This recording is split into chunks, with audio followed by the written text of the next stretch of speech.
Nicolás Contreras, suscriptor de Física Clara, me comentó en uno de mis videos que podría ser un video específico hablando de las 4 interacciones fundamentales. Y bueno, su comentario me hizo ver que, pese a que tengo muchos videos dedicados a la física subatómica y a la mecánica cuántica, no tengo un video que resuma cuáles son las 4 interacciones fundamentales de la materia. Soy Sebastián Ortiz y el día de hoy vamos a hacer precisamente eso, explicar en qué consisten estas 4 interacciones que rigen todo el universo, desde lo más pequeño hasta escalas y distancias cósmicas. Pero, antes, no te olvides suscribirte a mis redes sociales en Facebook, Instagram y YouTube. Si te gusta este video dale like y si te gusta mucho el contenido de mi canal, activa la campanita de notificaciones para que sepas cuando en Física Clara subamos un nuevo video dedicado para ti. Y ahora sí, adelante. La primera fuerza que logró ser descrita de forma precisa fue la interacción gravitacional, a fines del siglo XVII por uno de los big boss de la ciencia de todos los tiempos, Sir Isaac Newton. Él logró demostrar que todos los objetos se atraen de la misma forma a través de una interacción llamada fuerza de gravedad. Tenemos un video explicando por qué una manzana cae sobre la Tierra y la Luna no. La fuerza de gravedad en los tiempos de Newton se consideraba que era una fuerza instantánea, es decir, por el simple hecho de estar dos objetos a cierta distancia, estos interactuarían de manera instantánea, generándose esta atracción gravitacional. Luego, allá por los siglos XVIII y XIX, se logró un enorme entendimiento respecto a la naturaleza de las fuerzas eléctrica y magnética. De hecho, a mediados del siglo XIX, otro gigante de la ciencia de todos los tiempos, aunque mucho menos conocido, James Clerk Maxwell, demostró que la fuerza eléctrica y la fuerza magnética no eran sino aspectos, por así decirlo, visibles de una fuerza más general, la fuerza electromagnética, que era descrita y que se propagaba a través de los campos eléctricos y magnéticos. En aquella época todavía persistía la idea de que estas interacciones eran instantáneas y se daban por el simple hecho de que habían, en este caso, partículas cargadas que estaban de alguna forma interactuando. Pero, el siglo XX traería una verdadera revolución a la idea que los físicos del siglo XIX hacia atrás tenían respecto a las fuerzas, a esta instantaneidad. En primer lugar, en 1905 Einstein introdujo dos conceptos que serían fundamentales. La idea de la teoría especial de la relatividad, que nos decía que ninguna partícula se podía mover a una velocidad superior a la velocidad de la luz, y por otro lado su explicación del efecto fotoeléctrico, en la cual introducía la idea de fotón, una partícula sin masa que se propagaba junto con los campos electromagnéticos de la luz, introduciendo de esta forma la primera restricción a todo este tipo de interacciones.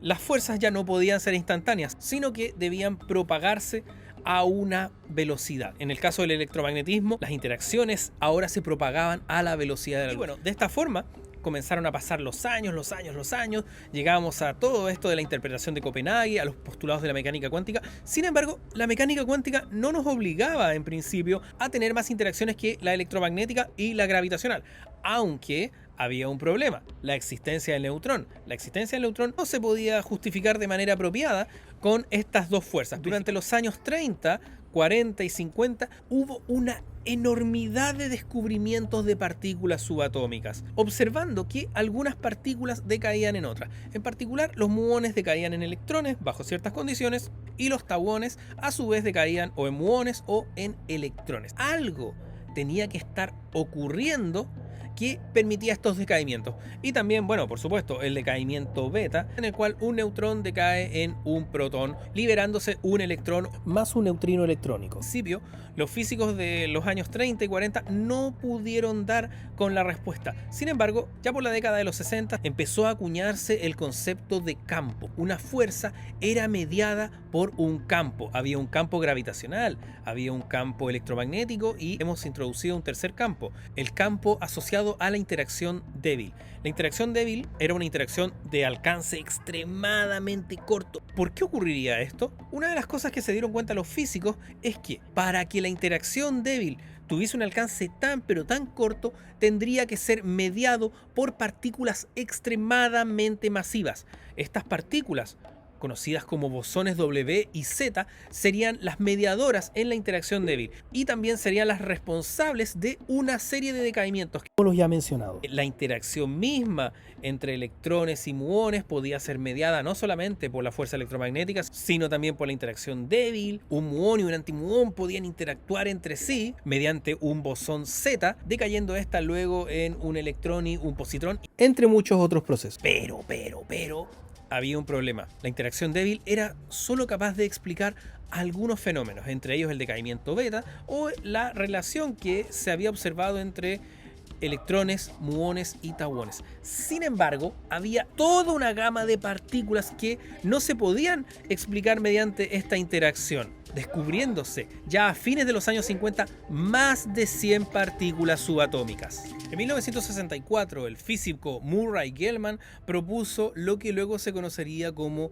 el modelo de quarks. En este, la mayoría de las partículas subatómicas no eran partículas completamente elementales como eran, por ejemplo, el electrón, el muón, el neutrino, entre muchas otras, sino que estaban constituidas por partículas más pequeñas conocidas como quarks. En primera instancia, este modelo tenía 3 quarks, aunque con el tiempo se demostraría que en realidad eran 6 quarks. Estas partículas constituidas por quarks se conocían como hadrones y se podían agrupar de dos formas, constituidas por 3 quarks, entre los que podemos destacar a los protones y los neutrones, y a los mesones, compuestos por un quark y un antiquark. Si quieres ver más detalles sobre la naturaleza de los quarks, te invito a que veas el video que te voy a dejar por aquí en las tarjetas. Este modelo de quarks permitió agrupar aproximadamente centenar de partículas en combinaciones de unas pocas partículas, es decir, estos 6 quarks podían agruparse de distintas formas.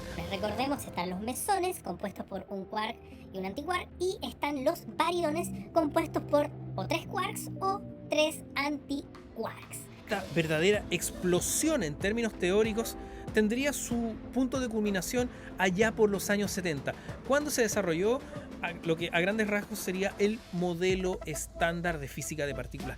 Este modelo lo que haría sería unificar la interacción electromagnética con la interacción débil con la interacción fuerte. Hasta ahora, Vamos a este video. A fines de 2024 aún no han podido unificarse estas tres fuerzas con la gravedad, aunque ha habido algunos avances. Por ejemplo, el descubrimiento de las ondas gravitacionales allá por el año 2015 ratificaría la idea de que habría una partícula mediador del campo gravitacional, que sería el gravitón, una partícula que tendría que ser sin masa. Porque recordémoslo, el hecho de que las partículas mediadoras tengan masa limita el alcance de las fuerzas de las cuales son mediadoras. La interacción electrodébil es la que cuenta con las partículas más masivas. Los bosones W y Z tienen un alcance extremadamente corto. Luego viene la interacción débil, mediada por los gluones, que permite a los quarks interactuar dentro de estas partículas más grandes, que son los hadrones de los cuales hemos estado hablando. Mientras que la interacción electromagnética y la interacción gravitacional serían mediadas por partículas sin masa, el fotón y el gravitón respectivamente. Hemos hecho un repaso muy rápido, propio de lo vertiginoso que suele ser el fin de año, de las 4 interacciones fundamentales. Hay algo que me quedó pendiente, con unas partículas extremadamente raras y difíciles de clasificar, los neutrinos. Pero de eso vamos a hablar en un próximo video. Así que si te ha gustado no te olvides darle like, comentarlo y compartirlo con tus amigos. Y recuerda, como siempre, si te gusta el contenido de Física Clara, activa la campanita de notificaciones para que sepas cuando subamos un nuevo video explicando la ciencia en palabras simples. Y dicho todo esto, hasta la próxima.